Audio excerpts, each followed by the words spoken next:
हाल ही में भारत और पाकिस्तान के बीच कथित ट्रैक 1.5 और ट्रैक 2 डिप्लोमेसी को लेकर नई चर्चा शुरू हो गई है।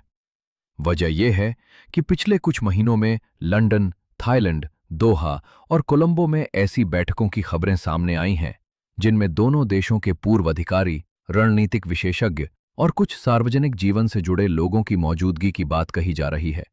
इसी बीच सवाल उठ रहा है कि क्या भारत सरकार किसी स्तर पर पाकिस्तान से बातचीत की तैयारी कर रही है या फिर यह केवल गैर सरकारी स्तर की पहल है। सरकार का आधिकारिक रुख अब भी यही है कि पाकिस्तान के साथ किसी औपचारिक बातचीत की प्रक्रिया शुरू नहीं हुई है। यही कारण है कि इन बैठकों को लेकर भ्रम और बहस दोनों लगातार बढ़ रहे हैं। चर्चा इसलिए भी तेज हुई क्योंकि हाल के महीनों में कुछ सार्वजनिक बयानों ने इस विषय को फिर सुर्खियों में ला दिया। इसी दौरान आरएसएस के सरकार्यवाह दत्तात्रेय होसबाले ने कहा कि भारत को पाकिस्तान के साथ पीपल टू पीपल कांटेक्ट के रास्ते पूरी तरह बंद नहीं करने चाहिए। इस बयान के बाद यह सवाल और गहरा गया कि क्या यह केवल एक व्यक्तिगत विचार है या इसके पीछे कोई व्यापक रणनीतिक सोच मौजूद है। दूसरी ओर भारत सरकार लगातार दोहरा रही है कि आतंकवाद और बातचीत साथ साथ नहीं चल सकते। ऑपरेशन सिंदूर के बाद भी सरकार ने स्पष्ट किया कि कार्रवाई केवल स्थगित हुई है, समाप्त नहीं हुई है, और सीमा पार आतंकवाद के खिलाफ भारत का रुख पहले जैसा ही बना हुआ है।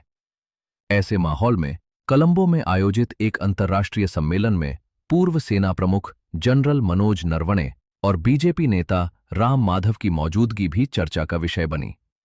हालांकि राम माधव ने सार्वजनिक रूप से कहा कि वह किसी ट्रैक 1.5 या ट्रैक 2 वार्ता का हिस्सा नहीं थे, बल्कि साउथ एशिया डायलॉग कार्यक्रम में शामिल होने गए थे, जिसमें कई देशों के प्रतिनिधि मौजूद थे।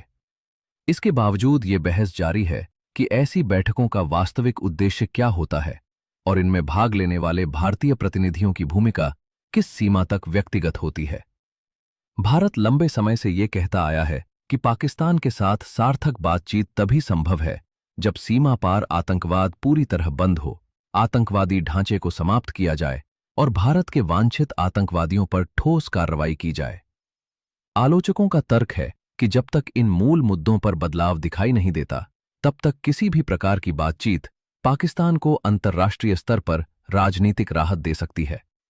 वहीं दूसरी सोच ये मानती है कि ट्रैक डिप्लोमेसी का उद्देश्य औपचारिक वार्ता नहीं, बल्कि संवाद के सीमित चैनल खुले रखना होता है, ताकि तनाव के समय भी संचार पूरी तरह समाप्त न हो। फिलहाल सबसे बड़ा प्रश्न यही है कि क्या इन बैठकों का भारत की आधिकारिक विदेश नीति से कोई संबंध है या ये केवल स्वतंत्र रणनीतिक विमर्श का हिस्सा है। इस पूरे विवाद के बीच सरकार की घोषित नीति में अब तक कोई बदलाव दिखाई नहीं देता, लेकिन पारदर्शिता की मांग लगातार उठ रही है, ताकि ये स्पष्ट हो सके कि भारत की पाकिस्तान नीति में वास्तव में कोई परिवर्तन हुआ है या नहीं।